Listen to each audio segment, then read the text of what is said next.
Do you tend to binge when you're anxious? If so, you are not alone. In fact, according to the National Institute of Mental Health, anxiety disorders affect nearly 20% of adults in the United States. That's almost 40 million people between the ages of 18 to 54, and there are a lot older than 54 and younger than 18 who have anxiety. And lots of people who have anxiety don't even seek treatment. So, what is anxiety anyway? We use the word a lot. What is it? It is the body's reaction to stress that triggers our fight, flight, or freeze response. So, when we sense some kind of danger, our bodies react instinctively. And if the anxiety persists, it becomes counterproductive. It creates a lot of emotional challenges. And that danger can be emotional, not just physical. And then it can take less and less of a trigger to create the same amount of anxiety, which means you're in a chronic state of anxiety. And for a lot of people who struggle with binge eating disorder, binging is a way of managing anxiety because eating a lot of carbs, especially, has a calming or sedative impact on our bodies.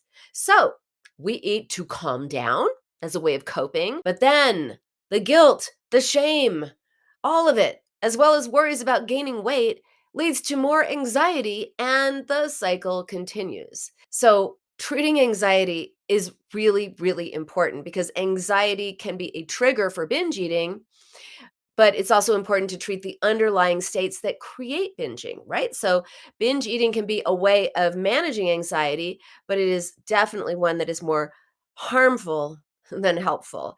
And not only is it important to address anxiety for psychological relief, because it's horrible to be anxious all the time, but there are also physiological reasons too. Harvard Health says that people with anxiety disorders have a greater risk of developing a number of chronic medical conditions. So, some of the common medical problems that can be related to anxiety include, believe it or not, things like asthma, COPD, gastrointestinal conditions, IBS, ulcers, heart disease, substance abuse, addiction problems, migraines. Whew, it's terrible. So maybe you're asking yourself, so why am I so anxious? Remember, anxiety is a response to a situation or to the thoughts and beliefs about something that cause fear and worry.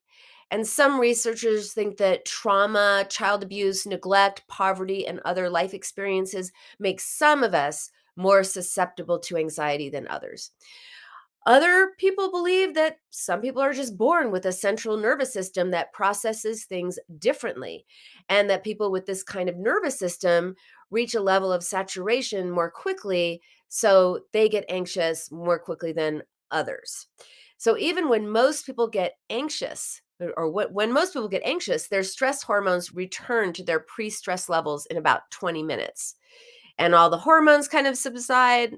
You're good after about 20 minutes. But if you have anxiety disorder, that return to previous levels is way outside normal limits. It could take 2 hours or more, which means the symptoms of anxiety are present most of the time. So, what steps can you take to change? Well, one way you can manage anxiety is to challenge some of your thoughts, such as these. What if I never lose weight? What if that person doesn't like me? What if I can't pay my mortgage? What if things never change? These are all what if fears about the future, and they cause anxiety in the present. And that means you end up being scared about some future event that is not actually happening.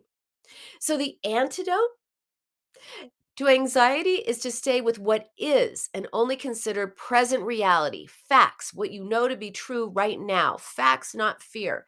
When you stay with that, you're going to be calmer and less likely to turn to food to calm down. One of the things that you could say is, hey, I don't know what that person thinks of me. Let me think about what I think of them. I can pay my mortgage now. If I have trouble in the future, I'm resourceful. I'll come up with a solution. I'm continuing to evolve. I can create changes in my life rather than all of those what ifs. Words are powerful, and they are more helpful in resolving anxiety than the temporary solution of binge eating, which causes more anxiety. So, when you reassure yourself, your anxiety diminishes, you feel calmer and better able to deal with various aspects of life. So, for a more in depth exploration of what I just talked about, be sure to get your copy of my book, The Binge Cure 7 Steps to Outsmart Emotional Eating. It is available on Amazon in paperback, hardcover, Kindle, and audiobook formats. Get it now and start creating your binge free, happy life.